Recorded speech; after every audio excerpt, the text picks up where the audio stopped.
Hi అండి. అందరికీ నమస్కారం. Welcome to my channel. ఈ వీడియోలో ఇప్పుడే అందిన వార్త. ప్రభుత్వ ఉద్యోగులకు దీపావళి బంపర్ ఆఫర్. దీనికి సంబంధించిన పూర్తి వివరాలైతే వీడియోలో తెలుసుకుందాము. వీడియోనైతే ఎక్కడ గాని స్కిప్ చేయకుండా ఎండ్ వరకు చూసేయండి. అప్పుడే ఇన్ఫర్మేషన్ పూర్తిగా అర్థమవుతుంది. అలాగే వీడియో చూస్తున్న ప్రతి ఒక్కరు వీడియోకైతే లైక్ చేయండి ఫ్రెండ్స్. ఈ వీడియోని తోటి ఉద్యోగ పెన్షన్ మిత్రులతో అయితే షేర్ చేయండి.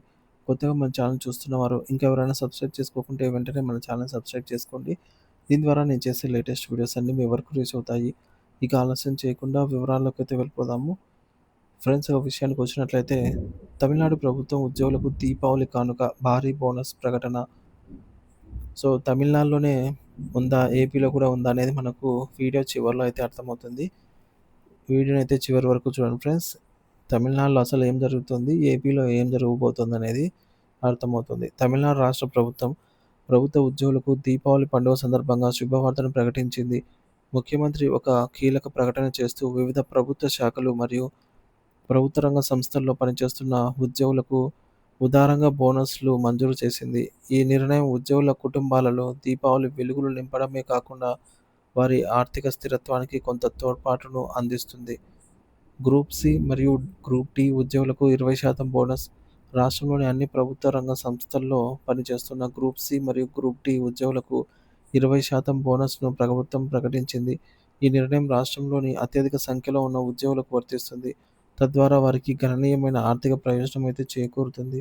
ఈ బోనస్ ప్రకారం అర్హులైన శాశ్వత కార్మికులకు కనీసం 8,400 నుంచి గరిష్టంగా 16,800 వరకు బోనస్ లభించనుంది.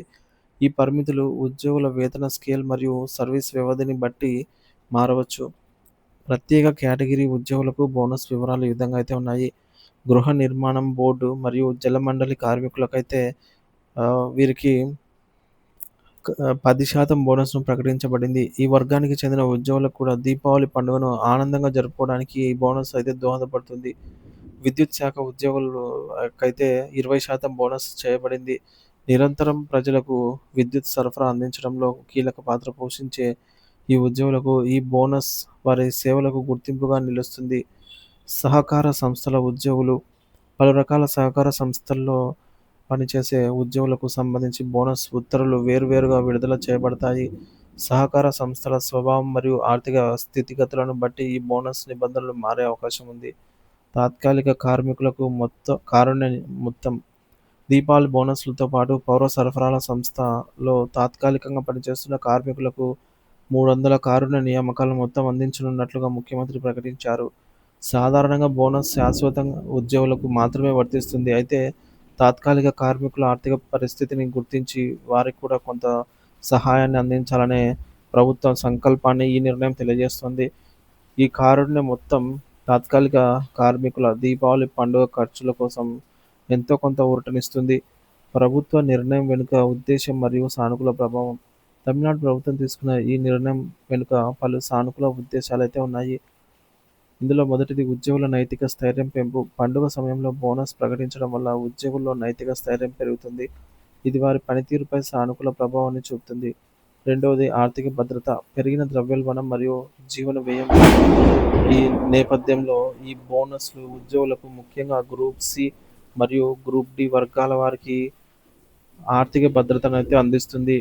ఈ ప్రభుత్వ ఉద్యోగుల సంబంధాలు ఇలాంటి నిర్ణయాలు ప్రభుత్వ ఉద్యోగుల సంక్షేమానికి కట్టుబడి ఉన్నాయని తెలియజేస్తాయి.